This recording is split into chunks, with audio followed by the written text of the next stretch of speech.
Welcome to the Artist Academy podcast, the audio version of our Facebook Live series, Art Talk Tuesday. I'm your host, Andrea Earhart, and I am so excited that you're here to catch the weekly replay of my laid-back yet very inspiring conversations with other full-time professional artists. The purpose of this series is to show aspiring artists like you that it is completely possible to make a great career out of this art thing. And if you ever want to join us live and have your questions answered in real time by myself or featured guests, then just hop over to facebook.com/groups/Artist Academy every Tuesday at 8 p.m. Central Standard Time.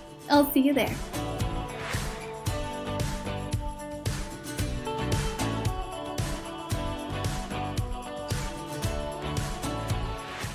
This episode is sponsored by the Artist Academy Advanced Membership, a program for artists who want to up-level their art game by taking it from a hobby or a side hustle to a full-time art business. I've been a professional artist for over 5 years with paintings in several different countries and a client list that includes high-profile companies such as Bass Pro, O'Reilly's, Duck Commander, and many, many more. So I figured out what it takes to build an art business, and now my heart is set on teaching aspiring artists like you to do the same. Go to advancedmember.com, that's advancedmember.com to learn more. This week, I get to talk to Alyse, aka A Million Tiny Lines, about overcoming obstacles, living life on the edge, and how she turned to art, first just as a way to escape boredom, but how it soon became her full-time career. Hearing her talk about her upcoming artist residencies will inspire you to book the first plane ticket out of here and go exploring. Let me know what you think about this week's inspiring interview with Alyse. I'm so excited you're talking with us today. Me too. Thanks for having me. Yeah, sure. I did like a little introduction before you got here. I have been following you on Facebook or Instagram for like a year. And so I reached out to you, I remember like a year ago, and you started selling stickers and stuff of your artwork. And I was like, that is so cool. So I reached out to you and I was like, hey, where do you get these stickers done? And you were so nice. You wrote back like a whole paragraph of like answering all my questions. And I was like, this is so cool. Yeah. But yeah. Okay. If you just want to introduce yourself and just maybe give a little background story of who you are, where you're located. I'm not sure that I know that. So hi everyone. My name's Alyse. I am located in Fort Collins, Colorado. Okay. And it's freezing here. So I've been doing the professional art thing for a little over a year now. In September it'll be 2 years, and it's been a ride. It was never an intention of mine to be a professional artist. I didn't grow up thinking like, I want to be an artist. I've always liked art, but I've never really pursued it. So in college that changed drastically. I was about 2 weeks into my first semester of college, and I was hiking out with my boyfriend at the time, and I fell 80 feet off a cliff. The section of the cliff that I was standing on broke away, and I fell 80 feet, and I like shattered my pelvis. I broke my spine in several places, broke my ribs, collapsed the lung, like destroyed my whole body basically. And I was in the hospital for 2 weeks, and the doctors told me I would never walk again. And I'm a rock climber, so that was pretty devastating to hear. Yeah. So I had to fly home to California to recover. And I'm in a wheelchair. I'm on like a ton of painkillers, totally out of it.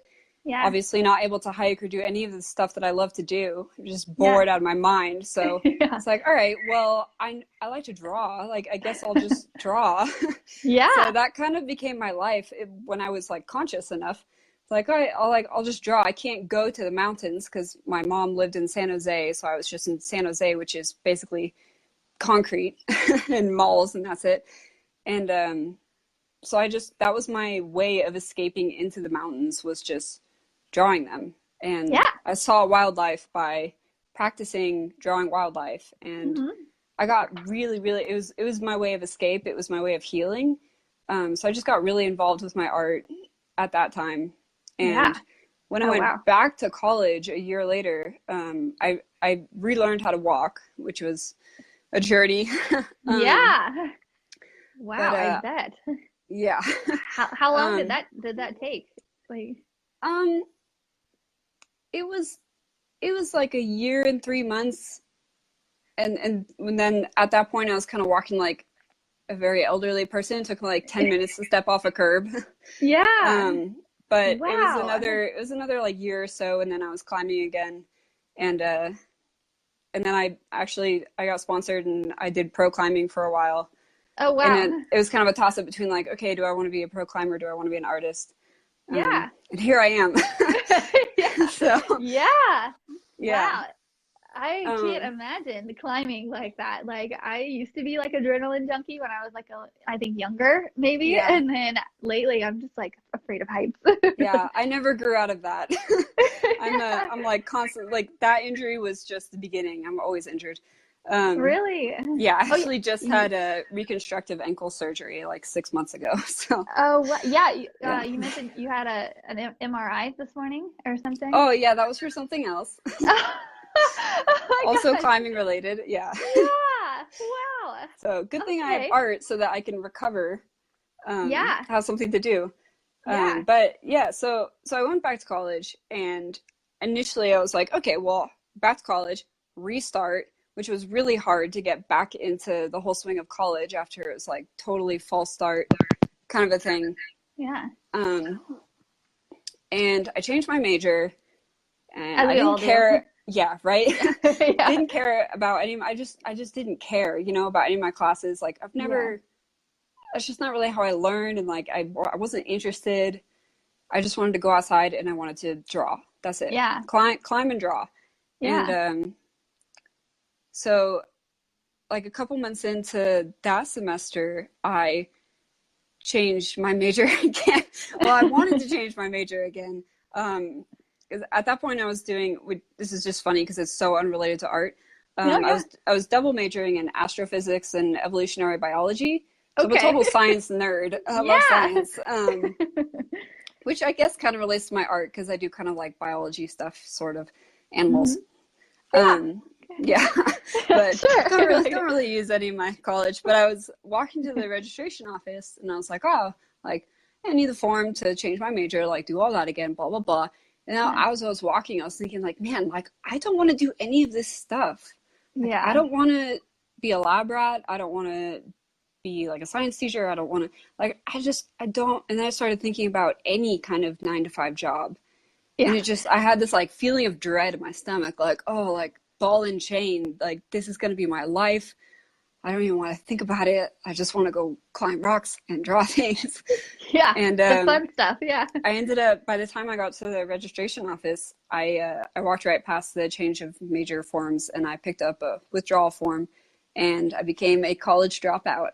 All right. And, Yeah. yeah, which of course, like everyone at first was like, oh, like the stigma, like college dropout, like you're such a failure and like you're just a bum and blah blah blah. And Yeah. especially when you tell them like, oh, it's fine, I'm gonna be an artist, like Yeah. They're like, okay. not reassured at all. Like, Yes. wait, what, you're gonna do what instead? Yeah, Yeah. but I mean, been fighting the fight and it's been paying off. So Yeah. That's amazing. yeah, it's been a journey. You're doing it. Yeah. So Yeah, doing it. cool. Yeah. So when was that? When did you decide to do the art thing full time? So Like how many years ago? Or- decided to make an honest, the old college try, not really. Yeah. Um, Yeah. 3 years ago. Okay. Yeah. 3 years ago. Yeah, and then I consider the start of my professional artist career to be when I first put up my website. Like when I first Yeah. created a website to actually sell my art, which Mhm. was September of last year. Okay. Cool. Oh wow. Yeah. So not very long ago. Okay. No. Yeah. I'm like still pretty. It's funny. A lot of people will message me on Instagram and like ask me all this advice and stuff, and like, Yeah. oh, because you've been in the game, and like, oh, I'm like, well, not really. Yeah. You're like, I just look really professional. I'm and just you really good at faking it. do. So, Sometimes which is that's how part I of it. got to be here Yeah. talking to no. you. Well, yeah, no, your Instagram looks amazing. Like it's Thank very well you. curated and your stuff is really good. So yeah, I know when I found you a year ago, I was like, this is so cool. Like, but yeah, like most Thanks. people do. Okay. Well, cool. Let's dive into a couple questions. Let's see. Um, I guess so. The first question to everybody, we kind of talked about a little bit, was what was the tipping point that took you from hobby to professional artist? But I guess that was just Hmm. kind of like just going from college to I'm gonna try art. Was that kind of your Yeah, thing? Yeah. basically that realization of when I was switching my majors to like, you know, oh, okay, I'm switching my major to something I'm really interested in, and yet Yeah. I have this feeling of dread and I don't want to do this at all. Yeah. So that was Yeah. definitely like the moment. Yeah. Definitely. Definitely do what you love. Okay. What makes up your typical work day and how many hours do you spend painting or drawing or whatever you want, whatever, creating? So I have a couple of different kinds of work days, Yeah. and I do that on purpose. So I have like one work day, one kind of work day is kind of like the busy work day of stuff that I kind of don't really want to do, but it's part of the job, like responding to emails, Yeah. packaging stuff up, shipping, errands, like getting supplies, stuff like that. Yeah. And then I have a second kind of day that's working on commissions. So Okay. just any kind of commissioned work that I don't like, I'm very happy to do it. I'm excited to do it, but it's not really like my thing that I'm like, oh, Yeah. this is my project. Yeah. And then the third kind of day is that day where I'm working on original stuff I'm really excited about, my own personal projects. Yeah. And I find it really important to separate my days into those 3 days because I have a Okay. very specific kind of focus. Like I get into a specific kind of creative flow for each day, Yeah. and they're all different kinds of flows. Yeah. Um, so I just That's, like I can't have two flows going on in one day. It's just not going to work. yeah. I'm gonna be all out of whack. So Yeah. yeah. That's really good advice because I know it's hard for most artists to just juggle all the things, and I think we tend to Hmm. just try to lump it in. So, but Yeah. doing different days, that's a really good idea. Yeah. And Um, I think a lot of artists, at least I know I do. I have a hard time focusing, because we're just like all around. You just get so excited about everything. Like, I want to do this. I want to do this. I want to do this. yeah. So I think it's important to be like, okay, you can focus only on this today. That's fine. But tomorrow we're going to focus only on this. Yeah. Yeah. Yeah. Cool. Yeah. Huh. Yeah, I was wanting to get to the point where I was like creating art tutorials like one week and then painting another week and then doing that Hmm. stuff. So I definitely feel yeah. Okay. What's another one on here? Talk us through your painting process or so you draw mostly, right? Yeah, mostly Okay. illustrations. Yeah.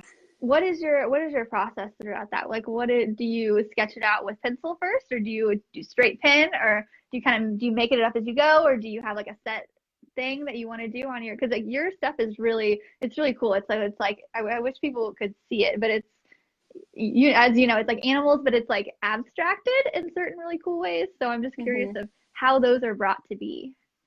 Um, so the thought of doing straight pen absolutely terrifies me. I don't know how Yeah. people do that. Yeah. I definitely I sketch everything in pencil first, Same.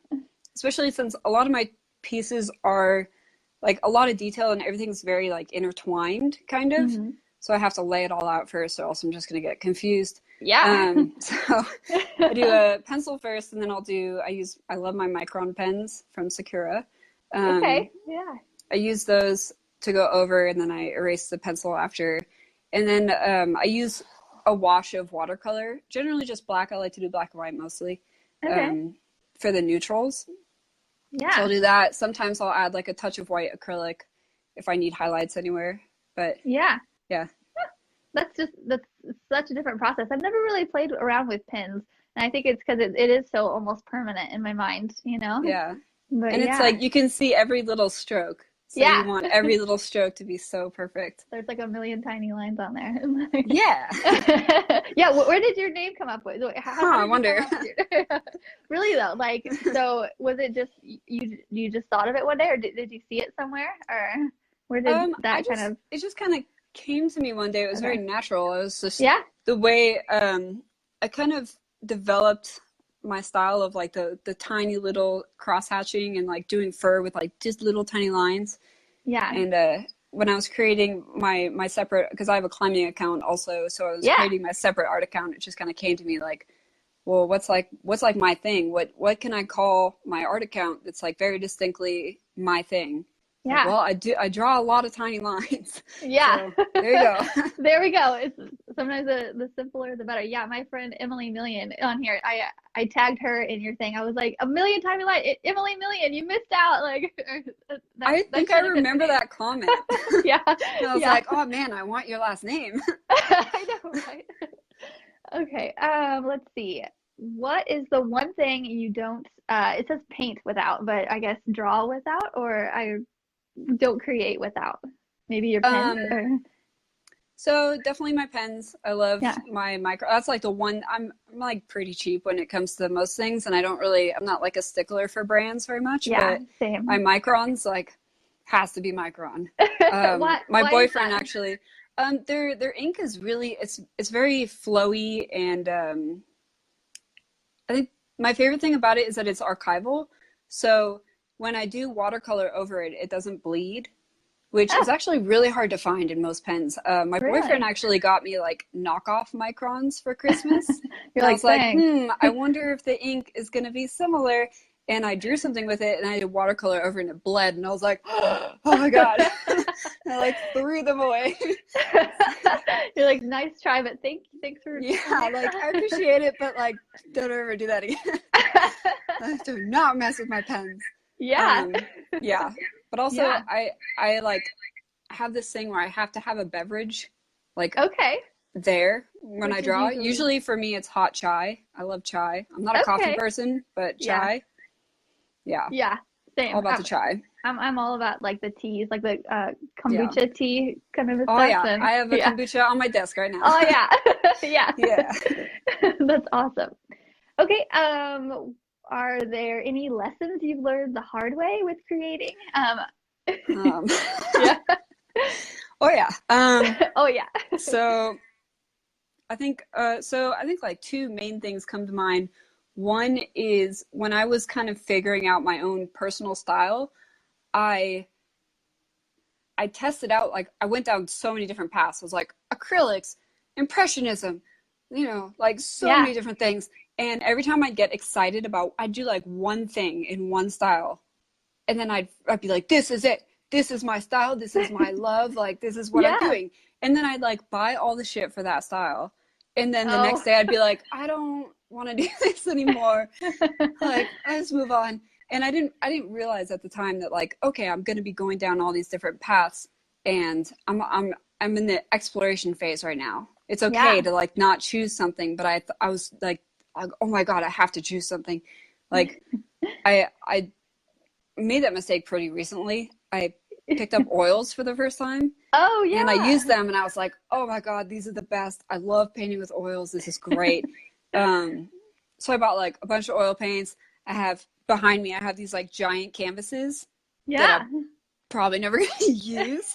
And I have like a nice easel and everything. Yeah, I keep them because I'm like, oh, maybe like one day, or I can sell them. Yeah. And then the second big mistake I learned was, I guess more to do with business, more to do with selling art. I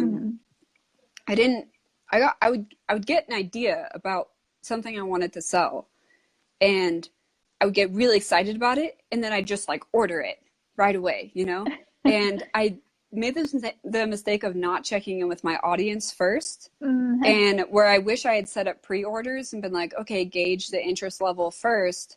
Like, I know I'm excited, but like, chill. You can tell I get excited easily. I'm like a golden retriever. You're like, I'm all in. Yeah, like, let's do this. I just thought of this 5 seconds ago, and I'm like, this is my life now. Yeah. But I got really excited I had an idea to do canvas totes with my art on it, because I'm really big on environmentalism. Yeah. One of my first majors was environmental science. I was like, oh, reusable bags would be really awesome. Yeah. And so I ordered, like, I have these. I love that. Yeah. Thanks. I thought they were cool. And I ordered like 150 of them with 3 different designs. And I spent like $1,000 ordering them, and I was like, people are gonna love these. Yeah. But I didn't know if they would. I just assumed they would. Yeah. And I have not sold very many at all. Oh, So man. now I'm like, oh God. You're like, now they're like really cheap on my website. I'm like, just get rid of them. I don't ever Yeah. want to see them again. Christmas sale, and like all Yeah. now they're like all presents for your family at Christmas. Like, here you go. Yeah. For real. My mom has like 20 of them. Yeah. Like, thanks, Mom. That's awesome. Let's see. There was okay, so there was one comment on here. Somebody asked you a question, and now I can't see it. Let me see if I can see it on my. Oh, here it is. Christy says, "How did you market your artwork when first starting out, and what do you do now?" So I think I think I kind of, so I'm really lucky that I started off with climbing on Instagram. Yeah. Instagram's been a great platform for me. It's where I sell most of my art, sell and market most of my stuff. So I started off with, speaking, I just saw a comment that said we're all ADD, and it's funny because I just looked at it like, what's that? Right. I agree. Thomas, you're correct. Don't pay attention to the comments. Huh. I know, right? I like sometimes I have to like turn them off. Yeah. I'm like trying so hard not to look at them. What was I talking about? Oh, Instagram. So, oh boy. Yeah. So I started off on Instagram with climbing, and because I was a sponsored climber, I had to figure out like how to use my Instagram to boost my following for climbing, because that was what mostly my brands wanted to see, was like, okay, you need to market yourself and our brand on Instagram. So I had to learn how to do that, which was great because I learned so many tricks on like how to gain followers, how to make your gallery look good, like what will draw people to your gallery, like what will make them stay. And I transferred those tricks over to my art Instagram account, and like pretty much right away I was able to utilize that and like, you know, use those tricks to market my art. And I actually wrote an ebook that's 21 pages about this exact topic, because I had a lot of people asking me like, how do I gain followers, like how do I use Instagram, like how do I make my Instagram look good? So I figured like, well, I have a lot of information on that because I've run 2 types of accounts, both with like a lot of followers, and like I think I like pretty much get how to do that. So yeah, I have an ebook available, not to like have product placement. No, you're but, good. Where? So on my sale on your it's on your website. I made it really cheap because I wanted it to be available to everyone. Yeah. It's just $5, and you get a file that you download. Yeah. And everybody go get that right now. Right. It's 21 pages of just every tip and trick I could think of. I did not hold back at all. It's like everything I know right there.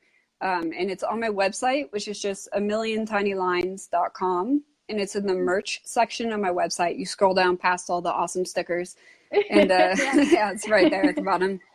That's so cool. Okay. Could you give us like one tip that's in there of like what maybe one thing?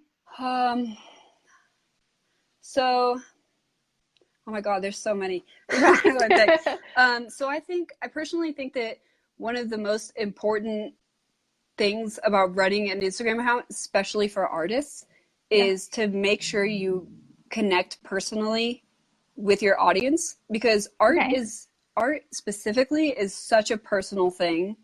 And people, when they buy art, they're not really like, I don't want to say they don't care about the art. Obviously they care about the art, but they buy art because they connect with it personally. Yeah. And they're going to connect with it more if they realize, oh my God, there's a human being behind this art. You know, like it's weird how people disconnect so easily from like, oh, someone actually made this like with their hands and their brain.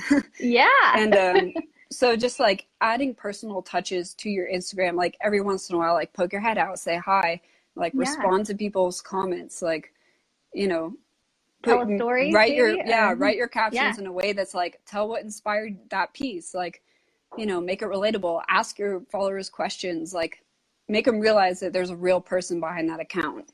That's so good. That's such good advice too. Yeah, because a lot of Yeah. times I feel like we can just hide behind our art. Sometimes like, look, Yeah. the pretty thing I made, like it. Yeah. But then, yeah, that's amazing. Okay, yeah, that you're like Yeah. reminding me to do this too. I do it sometimes. I'm like, you're reminding me to do it more often. Yeah. I have to 'Cause, remind yeah, myself. I have like a picture of myself to post tomorrow, and I'm like, oh yeah, I haven't posted a photo of myself in a long time. People are gonna forget that like, yeah, a robot didn't make this. Because yeah, people, it's crazy how often people like they really do like they don't quite process that someone like a real life person made this. I get people all the time asking about certain pieces like, well, oh, can you like make this piece but like with a different kind of fish or like whatever? And I'm like, I'm not like a printer. I can't just like Photoshop. Like, do yeah. you get? You're like, that's So gonna take that would take a while. yeah, like I had Yeah, to create like a whole like I draw this with my hands. yeah, Yeah. And yeah, like, it's understandable. Like you see the product, you don't see the process. yeah.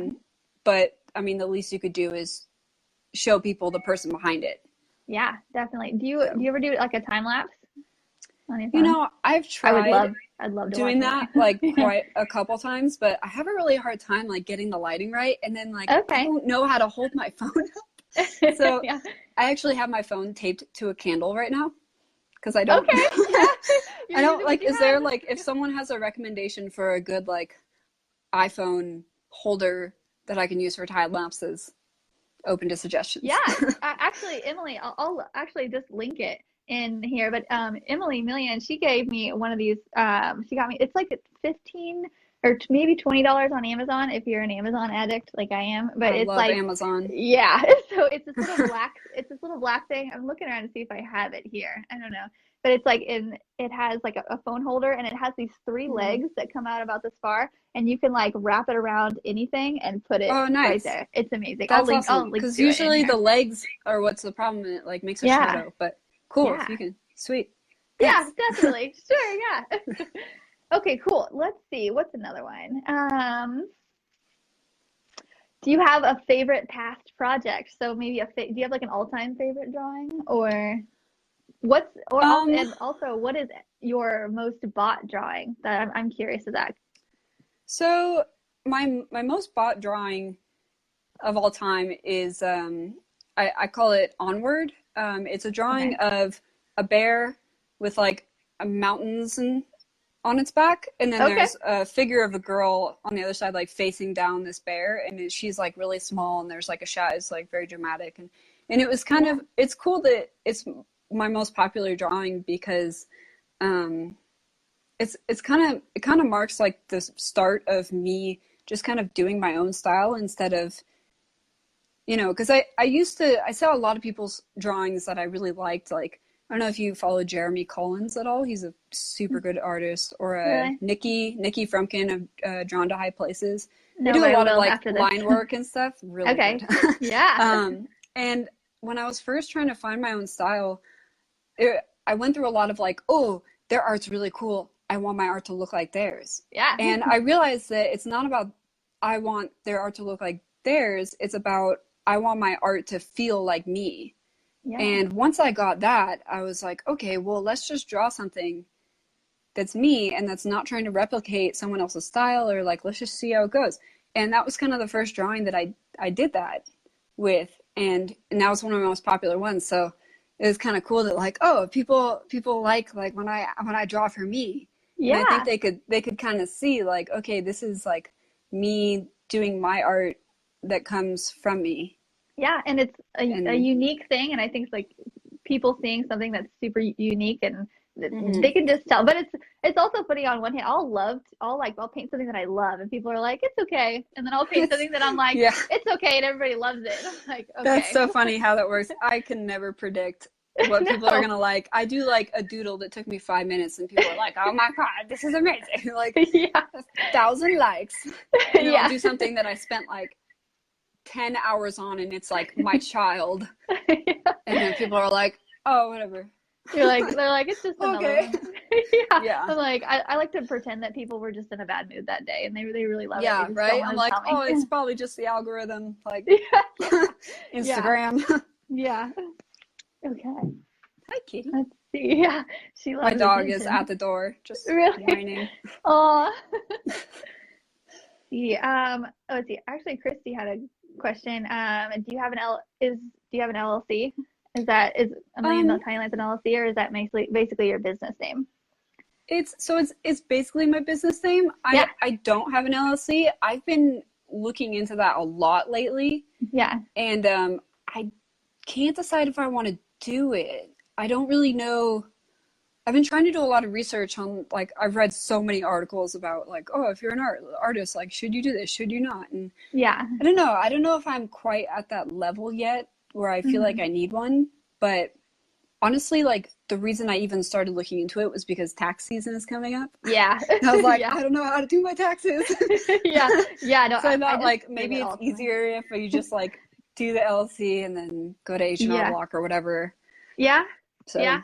I think so. I don't yeah. know. I don't really know the whole ins and outs either to even give you very much Yeah. advice. But That whole I side of did it one. is, like, kind of terrifying for me. I think Yeah, creative minds have trouble with that stuff. yeah, definitely. Yeah, I really I give it to my accountant. I'm like, here you go, do whatever you want. I trust you, and then I there you go. would love to have an accountant. Yeah, Maybe one day. It's on my yeah. wish list. Let's You see. deal with it. Yeah, yeah, I know.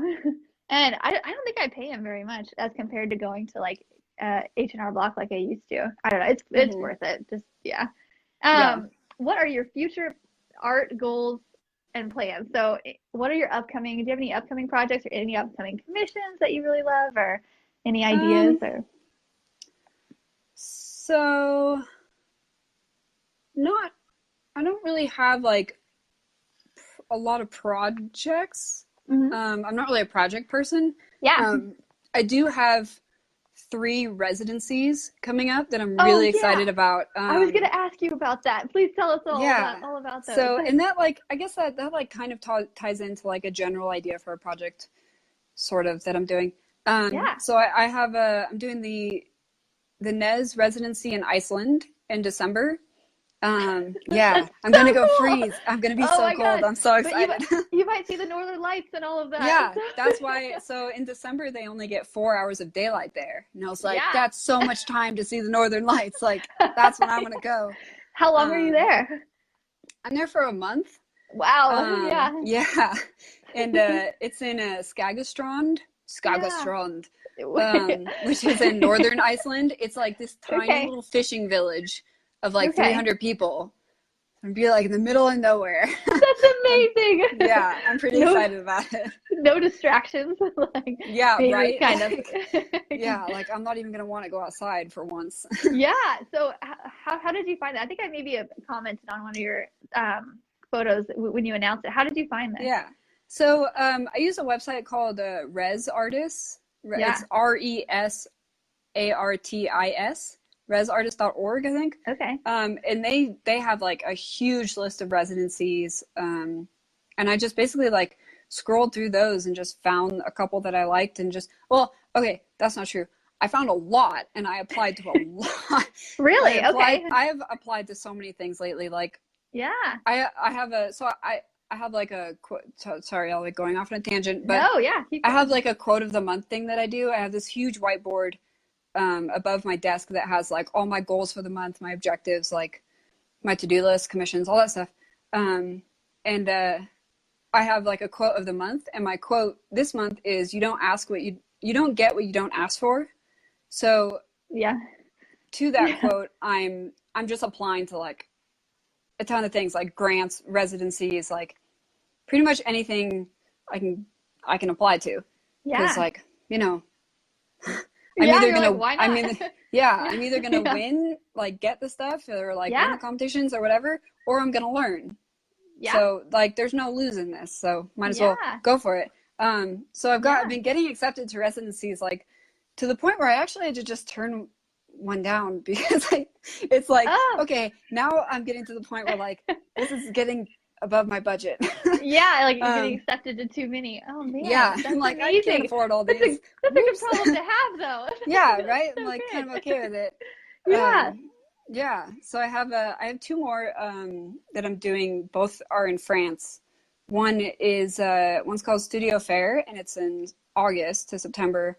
And it's in Nerac, France, which is like this little medieval town in southern France. I'm going to a lot of tiny places. Yeah, good. Yeah, I'm like learning French on Duolingo right now. Yeah. I'm like not So that cool. good at it. Just smile. And then, yeah, right. Just oui, croissant. Yeah. Yeah. They're gonna be like, oh, American. Yeah. Yeah. And my other one in France is it's called Chateau de Orcova. Okay. And it's one that I thought for sure I was not going to get into, to the point where I actually applied to a different residency during the same time as that one, because I was like, okay, I like applied to it, and it was my first one I applied to, and you like have to submit a CV and like an artist statement, and I was like, what are these things? I don't even know what these are. I don't know what a CV is. So I had to like Google what a CV was. Yeah. And then I was already like, okay, maybe this isn't for me. And then I looked through the pictures and like looked more at like the artists who were accepted, and I was like, oh, what did I do? Like, I'm like embarrassed that I applied to this. Yeah. But I just got accepted. So That's so you never cool. know until you try. Like, apply to everything. That is so true. That's yeah. amazing. Oh my Yeah. God, that's a huge boost of confidence too. So Right? at these residencies, are you going to be the only one there, or are you going to be at are other artists going to be there? Or So for Iceland and the second France one, which is in Champagne, I think it's going to be a group. It's going to be kind of a small group. I think like 10 or so artists. Okay. Studio Fair, I'm going to just be the only person.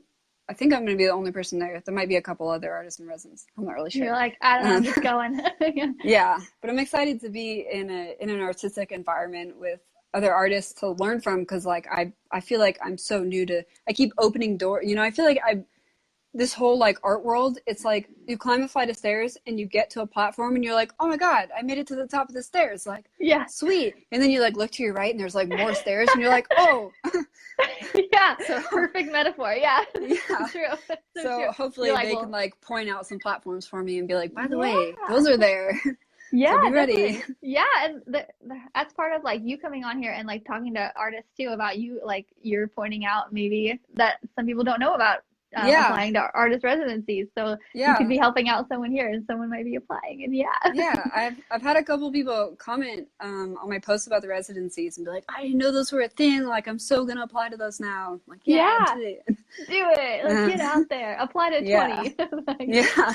yeah. And then turn them down when you realize that it's over budget. Yeah. So when you go there, you're just creating? Are you expected to do anything at the end of it? Or So I specifically looked for so a lot of residencies, when you apply, they ask for like a project proposal.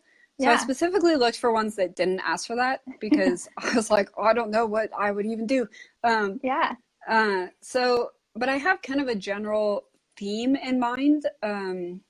Like I said before, I'm really big on environmentalism. You know, I'm a climber, I'm outdoorsy, I love to hike and camp and all that stuff. And well, not always. I've kind of like recently had this idea that like, okay, well, I do a lot of environmentally themed art, with like nature, wildlife, the outdoors, and a lot of it is like how they all connect with each other.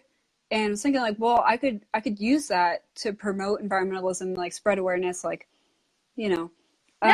So kind of my thing with, and I love to travel. So my idea is to kind of join those two things together and like go to new places, get inspired by like the culture, not only the culture, but like the nature and like the wildlife, the outdoors of that particular place. Yeah. And like how it correlates to the culture of that place as well. And then like do pieces that reflect, you know, what I come away with. So recently I just got back from Thailand, and yeah, so that's cool. And That's amazing. Yeah. It's pretty sweet. And there was a lot of monkeys, and there was also these like we did a lot. We went to a lot of places, but we did a lot of temple tours, and there was these Buddhist temples there that were just like these gorgeous spires, and they were just stunning. And I was like, oh, I have to draw those. Yeah. And I also interacted with a lot of monkeys. And so I kind of took like the Buddhist culture and like the monkeys, and like kind of tried to capture like the flavor of Thailand and like the culture, and just did a piece that I posted today of like a macaw with like temples on its back, and just kind of like intertwined like the natural aspects with the cultural aspects, and kind of to like show the point of like, no matter where you are in the world, it's like culturally rich, but there's also like, it's always going to be tied back into nature, and there's always going to be like wildlife, and no matter where you go, like the earth comes first, basically. Yeah, definitely Mother Nature and all that. Yeah, that's amazing. That's so cool that you can say that. You're like, I just went to Thailand and I was inspired to create a piece. Like, it's so normal. Yeah, I'm hoping I'm gonna say that about a lot more places. Yeah, definitely. That's so possible too. I'm so excited that you're doing that. Yeah, I'm pretty excited. I bet. Cool. Awesome. So one last one. Is there any advice you would give to artists who want to make art their full-time career, but don't know where to start? So maybe just a good starting point? So utilizing social media is a great starting point, but like doing it right. Like a lot of people have Instagram, a lot of artists are on Instagram, but if you're gonna do it and you want it to get attention, you want to get followers, like do it right. So get my ebook. Yeah, really though. Yeah, or it's only $5. Follow other artists, like see what they do. Yeah. Like you're one of the first artists that I followed on Instagram. I just went and like I looked for a bunch of artists that I was like, I want to emulate. I like what they're doing. I like their business model. I like how their gallery looks. Like, go follow them. Yeah. Follow their lead. Like, see what they're doing. See what other people are doing that you don't like. You know, like try and build off that. There's always something you can be doing. That was kind of like when I first started, when I dropped out of college and started to be a full-time artist, I was kind of like desperate to prove myself, kind of, because I dropped out of college. My parents are like, what are you doing? And I was like, no, like, trust me, I can do this. Like, trust me. And I like was so desperate to like kind of earn that trust and show like, hey, like, I know what I'm doing here. And I didn't really, but I knew that I could know. And so I kind of just went with the theme of like, there's always something that you can be doing, like whether that's like constantly creating new pieces or like new content. Like even if you don't have new pieces, like you can always create more content. You can always be doing more research. You can do so much research. Definitely. You can always be applying to things. Like there's always something that you can be doing. Or like just reading ebooks to figure out how to do stuff. Exactly. That is so cool. That's such good advice. Yes. Your Instagram feed inspires me to make mine better, even because it's always so the same thing, which is good. Like the same layout, and it's so clean and white, and I'm like, consistency is huge. Yes, it is. I even like struggle with that because like paintings are just here, there, and everywhere, and like in different backgrounds, and so I'm like, how can I be more white, more white space, I guess. Cool. Well, that is amazing. Thank you so much. Thanks. Do you have anything else? I'm going to check and see if there's any other questions, but I think we basically got it. This is great. Thank you so much for talking to us. And I'm sure Thanks so much for having me. I am positive you've inspired at least one person in here to go out and do something, whether it's do something like offer stickers or anything like on anything, or apply to residencies. But go to Thailand. Cool. Go to Thailand. Eat all the food. Right, Thai food. Oh my god. Okay. All right. Well, I won't keep you any longer, but thanks again, and I will see you later on Instagram, I guess. Thanks so much for having me. This is really fun. I'm glad I figured it out. Yeah. A little worried about that. All right. Bye. See ya. This episode is sponsored by the Artist Academy Advanced Membership, a program for artists who want to up-level their art game by taking it from a hobby or a side hustle to a full-time art business. I've been a professional artist for over 5 years with paintings in several different countries and a client list that includes high-profile companies such as Bass Pro, O'Reilly's, Duck Commander, and many, many more. So I figured out what it takes to build an art business, and now my heart is set on teaching aspiring artists like you to do the same. Go to advancedmember.com, that's advancedmember.com to learn more. Don't forget to subscribe to the podcast and leave a review. Also, if you ever want to join us live and have your questions answered in real time by myself or featured guests, then just hop on over to facebook.com/groups/Artist Academy every Tuesday at 8 p.m. Central Standard Time. And I'll see you next week.